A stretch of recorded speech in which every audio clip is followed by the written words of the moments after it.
Welcome back, welcome back, welcome back. If you've been following, this is the Narcissist series.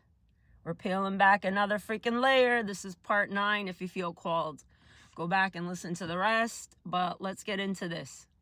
One of the hardest realizations people have is this. You didn't see it while it was happening, not fully, not clearly. And when awareness finally hits in adulthood, there's often this question that follows. How did I not realize sooner? But that question comes from your adult mind, not the child who is living inside it. Because when you're a child, you don't have anything to compare your environment to. You don't have another household to reference. You don't have another nervous system to borrow. You only know the emotional reality you were raised inside of. So whatever happens in that environment becomes your definition of normal. Even if it hurts you, even if it confuses you, even if something inside you knows it doesn't feel right. Your brain is wired for attachment before it's wired for analysis. Your survival depends on maintaining connection with your parent, not fucking questioning them. So your system adapts. It normalizes the instability. It normalizes the guilt. It normalizes the emotional unpredictability. Not because it's healthy, because it's necessary for survival. You don't stop loving your parent to protect yourself. You stop questioning the environment to protect the fucking attachment. And that adaptation follows you for years. You carry those patterns into adolescence, into early childhood, into relationships. You operate inside the conditioning long after the original environment is gone.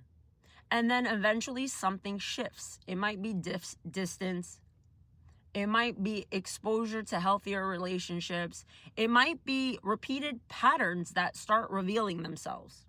It might be a moment where you realize you're constantly abandoning yourself to maintain emotional stability for someone else's comfort.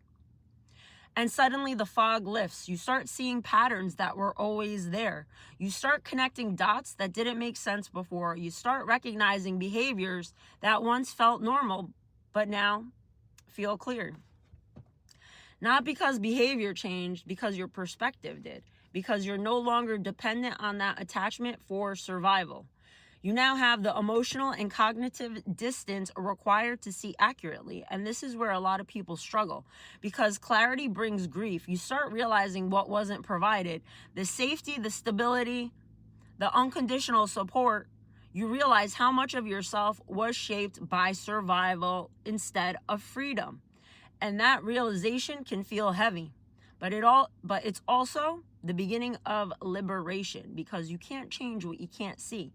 Awareness is the moment you step outside of the system mentally, even if you're still physically connected to it. It's the moment your internal authority begins to return. You stop operating automatically, you start operating consciously. And once awareness happens, the conditioning no longer has the same power it once did. Because now you see it. You see the strings. You see everything clearly. 333 on that timer. Spirit source with me. If you made it this far, touch all the buttons. Show some love. Use the phalanges that God, source gave you. Articulate your words. Open that throat chakra. If this resonates, I want to hear from you. Come back for part 10.